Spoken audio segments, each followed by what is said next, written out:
Quelles sont les personnes qui achètent du temps pour les autres? Rarement.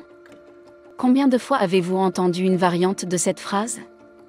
Ne vendez pas votre temps pour de l'argent car vous échangez votre temps contre de l'argent, ou que signifie votre temps contre de l'argent? C'est un pari de pigeon. Je ne veux plus travailler. Je ne peux pas échanger mes objectifs et mes heures. Notre pays n'a pas été fondé sur le concept de l'échange de temps. Je considère que si vous échangez votre temps contre de l'argent, vous serez toujours limité dans la quantité d'argent que vous pouvez gagner. C'est une façon de dire qu'il ne faut pas gagner de l'argent exclusivement à partir d'une source où l'on est payé X dollars pour Y travaux, ce qui est le cas de tous les emplois. Plusieurs raisons expliquent pourquoi vendre son temps contre de l'argent est une mauvaise idée. Par exemple, vous ne pouvez travailler qu'un nombre limité d'heures par jour, de sorte que le fait de vendre votre temps contre de l'argent limite vos revenus potentiels. Vous voyez, il est vraiment difficile de vendre un cours sur l'échange de votre temps contre de l'argent, à moins que vous ne soyez une université. Bien qu'il ne faille peut-être pas prononcer cette dernière phrase à voix haute, l'alternative à l'échange de votre temps contre de l'argent est généralement l'investissement, la création d'une entreprise, un mode de vie très différent, ou une combinaison de ces trois choses. Mais je suis ici pour vous dire que même si cette phrase très générale peut avoir un certain mérite dans des situations spécifiques, c'est probablement une véritable connerie. Et vous ne devriez vraiment pas prendre au sérieux ceux qui la prononcent. Au mieux. L'expression « ne vendez pas votre temps pour de l'argent » n'est qu'un exemple de plus des hustle-bros qui dénigrent inutilement les emplois de jour normaux qui permettent à la majorité des Américains de gagner leur vie de manière stable. Elle perpétue également l'idée que le simple fait de travailler à temps plein n'est pas suffisant, et qu'il est obligatoire d'avoir une activité extra-professionnelle pour avancer de nos jours, ce qui n'est peut-être pas faux, mais nous y reviendrons plus tard. Plus important encore, le raisonnement qui sous-tend l'idée qu'il ne faut pas vendre son temps pour de l'argent est tout simplement erroné. Sans être un « trust fund baby », il n'y a vraiment aucun moyen de gagner de l'argent de manière fiable sans investir du temps. Et surtout, échanger son temps contre de l'argent peut être un excellent moyen de s'enrichir tant que vous le faites correctement. Pour savoir pourquoi vous devriez absolument vendre votre temps contre de l'argent.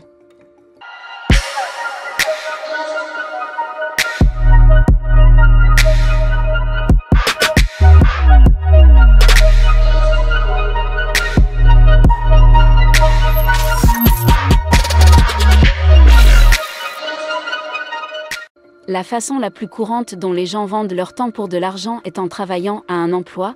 La transaction de dollars par heure est très facile à voir parce qu'elle sera incluse dans le contrat de travail et le problème de la paie régulière. La personne qui travaille chez Starbucks est payée à l'heure, celle qui travaille dans une station-service est payée à l'heure.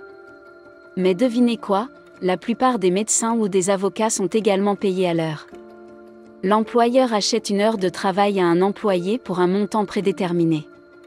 Ce montant peut aller du salaire minimum à des centaines de dollars de l'heure pour les employés hautement qualifiés et très expérimentés. Une autre façon de plus en plus populaire de vendre son temps contre de l'argent est le gig work, qui n'est pas aussi simple que X dollars pour Y heures, ce qui signifie qu'il y a une chance pour que les travailleurs gagnent moins que le salaire minimum pour les heures qu'ils ont travaillées. Mais qu'ils soient exploiteurs ou non, le travail à la tâche n'est qu'une autre façon de vendre du temps pour de l'argent. Car cette économie pourrait être une bien meilleure option pour tout le monde. Nous avons créé des protections et des avantages pour soutenir cet emploi à temps plein. C'est une excellente chose. Je suis presque sûre que vous savez tous comment fonctionnent les emplois. Alors pourquoi est-ce que je vous en parle avec autant de détails? Eh bien, parce que les emplois ne sont pas la seule façon de vendre notre temps contre de l'argent. Les gens ont souvent passé des heures à découper des coupons, à éviter les autoroutes à péage et à passer le week-end à essayer de nous vendre des bricoles de chez eux pour se faire un peu d'argent sans se rendre compte que le temps qu'ils passaient à faire cela valait bien plus que l'argent qu'ils gagnaient ou économisaient. S'ils faisaient cela pour avoir plus d'argent dans leur poche à la fin du mois, ils auraient mieux fait de faire quelques heures supplémentaires au travail. Certaines personnes ont des horaires de travail et n'ont pas la possibilité d'accepter un travail supplémentaire sur un coup de tête. Nous avons déjà constaté que la popularité du travail à la carte a explosé. Cela pourrait donc constituer une alternative si vous avez un revenu élevé. Les skateboards pourraient avoir du mal à rivaliser avec votre revenu habituel. Mais si vous coupez des coupons de réduction, vous risquez d'être encore plus distancé, tout comme la plupart des autres activités d'ailleurs. Parmi les professionnels de la finance, il existe un type d'investisseur appelé l'idiot sophistiqué. Un investisseur sophistiqué ou accrédité est une personne qui possède plus d'1 million de dollars d'actifs en dehors de sa résidence principale ou qui gagne plus de 200 000 dollars par an. Les régulateurs financiers américains ont décidé que les personnes qui gagnent ce genre d'argent sont assez intelligentes pour avoir une sécurité financière suffisante pour faire des investissements plus risqués et moins réglementés. Les professionnels de la santé, comme les médecins et les dentistes, entrent constamment dans cette catégorie d'idiots sophistiqués, car ils réalisent souvent des investissements importants qui leur prennent beaucoup de temps. Mais les dentistes qui développent un complexe d'appartements peuvent gagner beaucoup d'argent. Mais ce type d'investissement peut nécessiter des heures de planification et de surveillance. Même s'ils réussissent, les médecins et les dentistes sont des gens très intelligents, mais parce qu'ils ne pensent pas qu'ils vendent leur temps pour de l'argent, ils sous-évaluent souvent l'argent qu'ils gagnent. Ils sous-évaluent souvent l'argent qu'ils auraient pu gagner s'ils n'essayaient pas d'obtenir des revenus passifs. Maintenant, si vous aimez retourner des propriétés et vendre des choses sur Craigslist ou voir combien d'argent vous pouvez économiser à Walmart, vous ne pouvez pas vous contenter d'un revenu passif. L'argent que vous pouvez économiser à Walmart avec vos 2 polices de caractère, alors n'hésitez pas. N'oubliez pas que si vous faites cela uniquement pour économiser de l'argent, vous ne faites que vendre votre temps pour de l'argent d'une manière différente, et vous n'en tirez probablement pas un bon prix. Nous voulons que les personnes qui ne réalisent pas qu'elles vont toujours vendre leur temps pour de l'argent fassent également l'erreur inverse de surévaluer leur temps. Il y a des choses que vous pourriez faire dès maintenant qui ne vous prendraient qu'1 heure et qui vous feraient économiser beaucoup plus d'argent que vous n'en gagneriez en 1 heure de travail: renégocier les assurances, les services publics et les hypothèques, annuler les abonnements que vous n'utilisez plus jamais ou demander une nouvelle carte de crédit avec notre bonus d'inscription. Toutes ces démarches vous prendront un peu de temps, mais vous rapporteront bien plus d'argent que si vous passiez 1 heure de plus au bureau, car vous perdez votre temps à des choses qui ne vous rapportent jamais rien.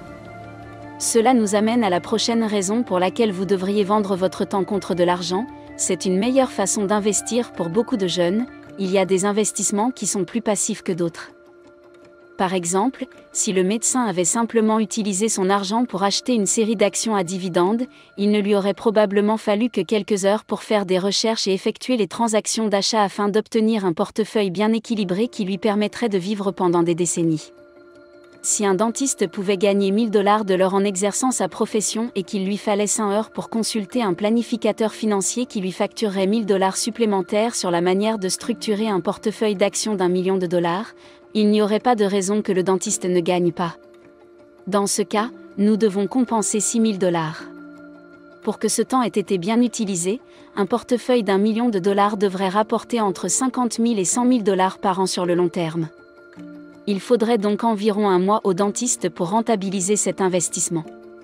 C'était un bon moyen pour le dentiste de vendre son temps contre de l'argent. Et il s'agit là de chiffres très généreux sur ce que le dentiste pourrait gagner dans son cabinet. Mais le calcul ne fonctionne pas comme cela pour la plupart des gens. La plupart des gens gagnent beaucoup moins, mais ont également moins à investir. Un professionnel ordinaire gagnant 15 $ de l'heure et disposant de 1 000 $ à investir ne devrait pas trop réfléchir. Même s'il obtient des rendements phénoménaux de 100% par an en pratiquant le day trading à l'aide de techniques qu'il a apprises d'un type tout à fait légitime sur l'Internet, cela ne représente toujours que 1 000 $ par an. Et avant que vous ne commenciez à parler de rendements composés dans la section des commentaires, je vous rappelle que le plus grand fonds spéculatif de tous les temps n'a réalisé que 60% de rendements annualisés avant frais. Donc, si vous pensez vraiment qu'un type quelconque va réaliser des rendements annualisés de 100% après avoir regardé le tutoriel d'un type quelconque sur Internet, alors j'ai vraiment échoué à vous enseigner comment fonctionne l'argent. Quoi qu'il en soit, le problème est que le travail pour l'argent a si mauvaise réputation et que les revenus passifs sont constamment présentés comme le saint graal de la réussite financière. Beaucoup de gens choisissent de faire de petits investissements avec de l'argent qui aurait été bien mieux utilisé pour augmenter leur pouvoir de gain. 1 000 $ peuvent payer des qualifications pour faire beaucoup d'emplois qui paient beaucoup plus que le salaire minimum. Je ne parle pas ici de cours en ligne ou de diplômes universitaires. Je parle de qualifications professionnelles réelles pour effectuer un travail qui nécessite une formation spécialisée. Si vous avez des compétences techniques, un camp d'entraînement au codage peut vous permettre d'obtenir un emploi de débutant en tant qu'ingénieur logiciel. Ce ne sera peut-être pas Google, mais vous pourriez tout de même gagner beaucoup plus que le salaire minimum, plus les revenus passifs d'un portefeuille d'actions de 1000 $. Travailler à l'acquisition de qualifications et de compétences commercialisables n'est pas aussi sexy pour la plupart des gens que de prendre la prochaine Tesla, mais c'est un moyen beaucoup plus fiable de gagner de l'argent. De plus, une fois que vous aurez vendu votre temps pour plus d'argent, vous pourrez utiliser cet argent supplémentaire pour développer des revenus passifs. Mais peut-être souhaitez-vous accélérer ce processus en créant votre propre entreprise. Dans ce cas, il est encore plus important de comprendre que vous vendez toujours votre temps pour de l'argent. Au cours de ma carrière de banquier d'affaires, j'ai eu la chance de discuter avec de nombreux fondateurs d'entreprises prospères pour savoir ce qui avait permis à leur entreprise de fonctionner pendant qu'une entreprise prenait toujours beaucoup de temps et d'énergie. Et en tant que fondateur précoce, vous devrez accepter de tout faire, des choses sexy comme la conception du produit et le marketing aux choses ennuyeuses comme la comptabilité, au fur et à mesure que l'entreprise se développera. L'une des grandes erreurs que commettent de nombreux chefs d'entreprise est de continuer à tout faire eux-mêmes ou de déléguer tout ce qui n'est pas amusant. Une entreprise ne peut pas devenir trop grande avant de ne plus pouvoir être gérée par une seule personne. Ces gourous ont tout à fait raison lorsqu'ils affirment qu'il faut tirer parti du temps et de l'expérience d'autres personnes pour développer une entreprise. Mais ce n'est pas non plus une excuse pour renoncer aux choses ennuyeuses. Si un chef d'entreprise a une formation en design et n'a aucune expérience en gestion d'entreprise, il devrait engager un gestionnaire d'entreprise pour lui déléguer les opérations quotidiennes de l'entreprise, car son temps est mieux employé à concevoir de nouveaux produits. De même, si un chef d'entreprise a une dizaine d'années d'expérience en tant que responsable des opérations, mais aucune expérience en tant que designer, il devrait engager un designer et lui déléguer ce travail, même s'il pense qu'il s'amuserait davantage à imaginer de nouveaux produits sympas. Comprendre que vous vendez toujours votre temps pour de l'argent vous aidera vraiment si vous décidez de vous mettre à votre compte parce que cela vous rappellera toujours de vous en tenir aux tâches pour lesquelles vous valez le plus et de déléguer les tâches que vous ne pouvez pas faire à un niveau professionnel même si vous voulez vraiment juste. Placer quelques histoires d'étudiants qui ont abandonné leurs études pour créer une entreprise d'1 milliard de $. L'âge moyen d'un fondateur d'entreprise milliardaire est de 47 ans. Et c'est parce qu'ils ont passé des décennies dans une carrière qui leur a donné des compétences, ce qui signifie qu'ils peuvent tirer parti de leur temps pour construire une entreprise d'une valeur d'1 milliard de $. Vendre son temps pour de l'argent n'est donc pas une si mauvaise idée, mais pourquoi tous les spécialistes de la finance personnelle sur Internet en parlent-ils autant ? Même l'infaillible Warren Buffett a déclaré que si vous ne gagnez pas d'argent en dormant, vous ne serez jamais riche. Tous ces gens ont-ils donc tort ? Pas vraiment. Mais ils ne vont pas à l'essentiel. Je pense qu'ils essaient très bien de se faire comprendre. Mais il est certain qu'ils ne dirigent pas leur public de la bonne manière. Commençons par Warren Buffett. J'ai eu du mal à trouver un exemple où il a vraiment dit cette citation. Il est donc tout à fait possible que quelqu'un l'ait faussement crédité de cette phrase, et que tout le monde sur Internet s'y soit rallié. Mais cela n'a pas d'importance. Il a certainement tenu des propos similaires lors de l'une de ses nombreuses conférences. Quoi qu'il en soit, il a tout à fait raison. Les gens riches devraient avoir des investissements passifs qui leur rapportent de l'argent pendant qu'ils dorment. Mais cela ne signifie pas que la meilleure façon de devenir riche est de se concentrer sur ces investissements. C'est un scénario classique, les riches mangent du caviar, mais ce n'est pas en mangeant du caviar qu'on devient riche. Quand Warren Buffett fait des discours, il s'adresse normalement à des salles d'investisseurs du Berkshire, ou à des personnes qui ont les moyens d'assister à un événement où Buffett s'exprime, et qui, dans l'ensemble, ont déjà vendu leur temps pour beaucoup d'argent. L'investissement passif est donc l'étape suivante. Personne ne peut raisonnablement choisir entre un investissement $250 000 dans le Berkshire, et bien sûr, un investissement qui peut leur rapporter $20 de plus par heure. Quant à tous les autres influenceurs financiers sur Internet, au moins 50% d'entre eux disent simplement que les revenus du travail sont des déchets et que les revenus passifs sont la bombe parce qu'ils veulent vous vendre un cours sur la façon de gagner des revenus passifs. Je pense que personne ne devrait plus être surpris par les escroqueries et les affirmations douteuses sur Internet. L'autre moitié des personnes qui créent du contenu financier personnel essaient vraiment de faire de leur mieux, mais le contenu financier donné à un public général ne peut être que bon parce que, eh bien, c'est un conseil général car investir dans un portefeuille qui vous fera gagner des revenus passifs n'est pas un mauvais conseil. Et oui, à terme, si vous voulez prendre votre retraite, vous aurez besoin que la majeure partie de votre argent provienne d'une source qui nécessite très peu de temps. Le problème est que des déclarations aussi générales que celle-ci perpétuent l'idée que gagner de l'argent d'une certaine manière est intrinsèquement bon et que gagner de l'argent d'une autre manière est mauvais.